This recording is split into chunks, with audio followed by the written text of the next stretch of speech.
बहुत याद कर रही थी अक्षरा को, पर हमें समझ में नहीं आ रहा था आप लोगों को कैसे बताएं। खामखा परेशानी होती, इसीलिए। नहीं, परेशानी कैसी? आपने डॉक्टर को दिखाया है ना? हाँ जी। हाँ, क्या कहा डॉक्टर ने? अब ठीक है, डॉक्टर ने इन्हें इंजेक्शन और दवाई दे दिया है। ये लावण्या है, ऑफिस के काम से आई है। हाँ, और अब घर में भी आ गई हूँ।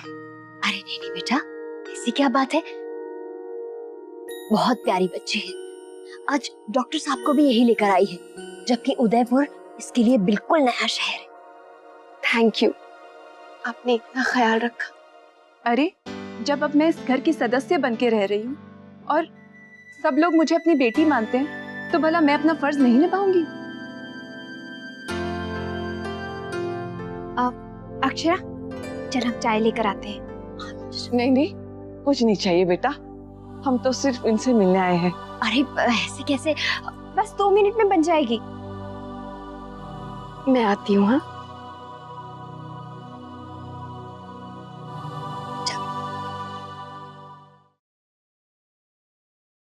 अक्षरा, माँ, अक्षरा। दादा, माँ अपने कमरे में, उनकी तबीयत ठीक नहीं है।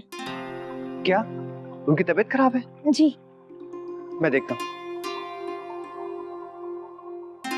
माँ, मुन्ना, तू आ गया? माँ आपको तो बुखार है। थोड़ी सी हरारत होगी बेटा। तूने पानी पिया? माँ, किसी ने डॉक्टर को बुलाया? जरूरत नहीं है। और अक्षरा कहाँ है? कोई दिख ही नहीं रहा है। रश्मि और नंदिनी महाराज जी के साथ दर्जी के पास गई हैं और भाभी माँ बहू को लेकर उसके पिहर गई हैं। तबीयत खराब है अक्षरा की दादी की। ओह, अच्छा। उसके घर से फोन आया था, अंशु का। लेकिन माँ, आपको रश्मि और दीदी को नहीं भेजना चाहिए था, आप घर पर अकेली थी। मुझे क्या पता था मेरी तबीयत खराब हो जाएगी। सुबह ठीक थी ना? चलो अच्छा, मैं ऑफिस से जल्दी आ गया। अभी डॉक्टर साहब को फोन करता हूँ। उनका तो नंबर ही मेरे पास नहीं है। हॉल में जो डायरी है उसमें लिखा है डॉक्टर साहब का नंबर।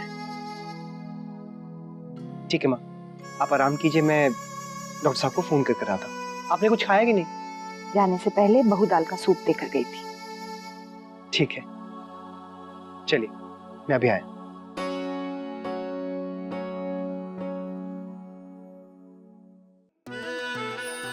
ख्वाहिशें बेहिसाब है, पर मेरी सबसे बड़ी ख्वाहिश है एक दिन माँ की तरह मैं भी लॉयर बनूं। लॉयर अभीरा अक्षरा शर्मा। जिस परिवार से मुझे वजूद मिला, उस परिवार का दिल कभी ना दुखे, बस यही मेरी ख्वाहिश है। और मेरी ख्वाहिश है कि जिंदगी का हर एक लम्हा मैं तुम्हारे साथ बिताऊं। मिसेस रूही अरमान पोद्दार बनकर। तकदीर ने रुख ऐसा मोड़ा, टूटे तारों ने 3 जिंदगियों को जोड़ा।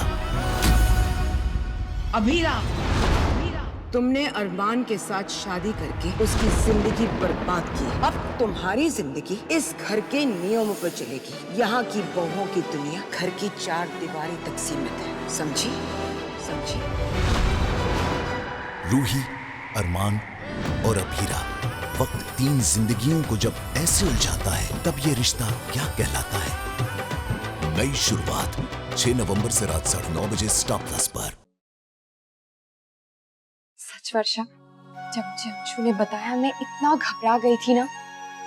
अक्षरा, हम तुझे इसलिए नहीं बता रहे थे कि तू घबरा जाएगी। दादी को कभी कुछ नहीं होना चाहिए। तू सोच भी नहीं सकती है वर्षा कि मैं उन्हें कितना याद करती हूँ। हर पल मुझे उनकी कोई ना कोई बात याद आती रहती है। और यहाँ दादी भी तुझे याद करती रहती है। एक दिन भी ऐसा नहीं जाता जब वो अपनी पोती को याद ना करे।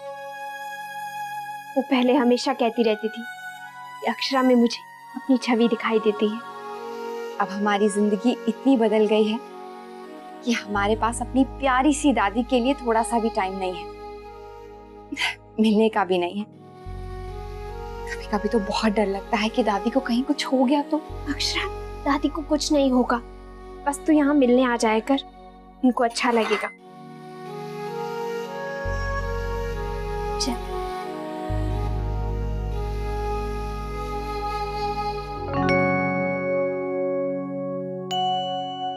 क्या हुआ माँ?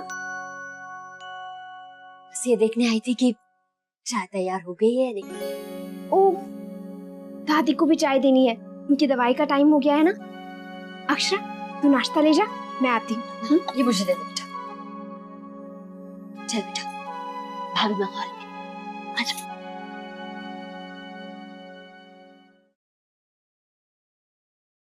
इतना कुछ किया आपने। तू भी बैठ। आजा बेटा। माँ, दादी दवा नहीं ले रही हैं। इतना कहाँ पर जिद है कि क्यों? उन्हें लगता है कि वो अपने आप ही ठीक हो जाएंगी। उन्हें डॉक्टर की दवा की कोई जरूरत नहीं है। बच्चों की तरह जिद करके बैठ गई हैं कि नहीं चाहिए। अक्षरा, तू चलना, तेरी तो सुनेंगी ना वो। दादी भी ना कभी नहीं बदलेंगी। चल, मैं आती हूँ भाभी माँ। हमेशा बीमार पड़ने पर ऐसे ही करती है माँ। उन्हें दवाई देने का जिम्मा तो हम हमेशा अक्षरा पर ही डाल देते थे। उन्हें बहला फुसला कर दवाई खिलाई देती थी। सच बात तो यह है कि अक्षरा से इतना प्यार करती है, उसकी कोई बात टाल ही नहीं पाती। जी डॉक्टर साहब, आप अभी आ जाएंगे तो ज्यादा अच्छा होगा। जी थैंक यू।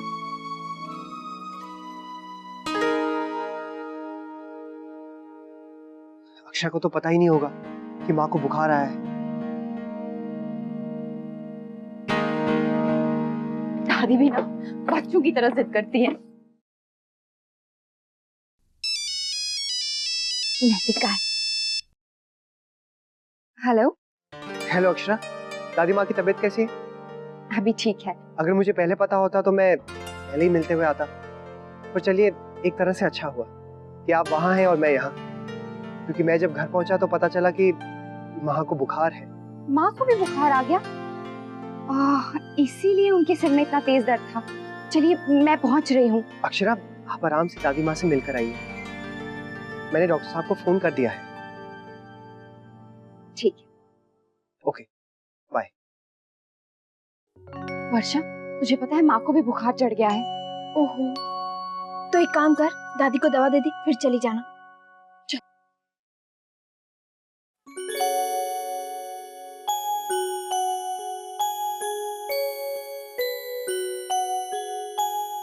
दादी, दवाई लीजिए।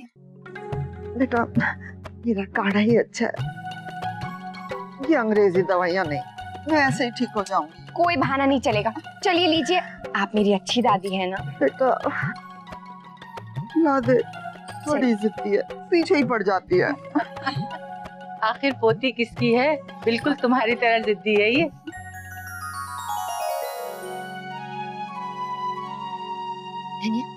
माँ ने दवा ले ली?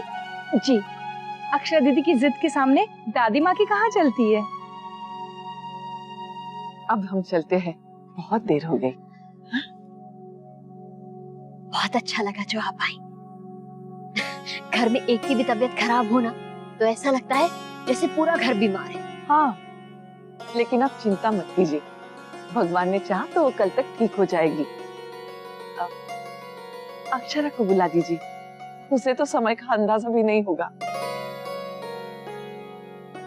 वो मैं सोच रही थी कि अगर आपको ठीक लगे और अगर कोई परेशानी ना हो तो क्या?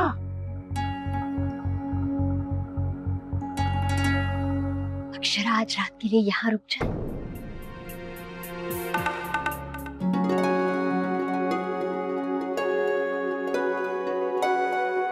चलिए माँ, मुँह खोलिए। क्या बच्चों की तरह कर रहा है? ला दे, मुझे दे। अरे चलिए ना, आ कीजिए। मुन्ना, सॉरी माँ, वो क्या है ना, मुझे आदत नहीं है। अभी आपकी बहू आ जाएगी तो आपकी अच्छे से देखभाल करेगी। बहुत देर लग गई है।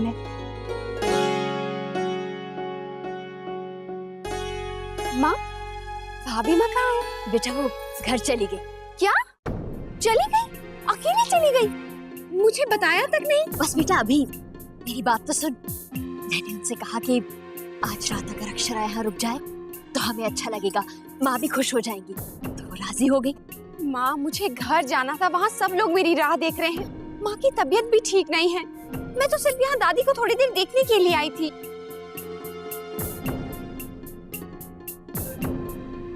आज सुबह से बहू ने मेरा बहुत ख्याल रखा, बहुत आराम दिया मुझे। पर अब वो नहीं है तो एक तरह से अच्छा ही है। मेरा बेटा जो मेरी इतनी सेवा कर रहा है।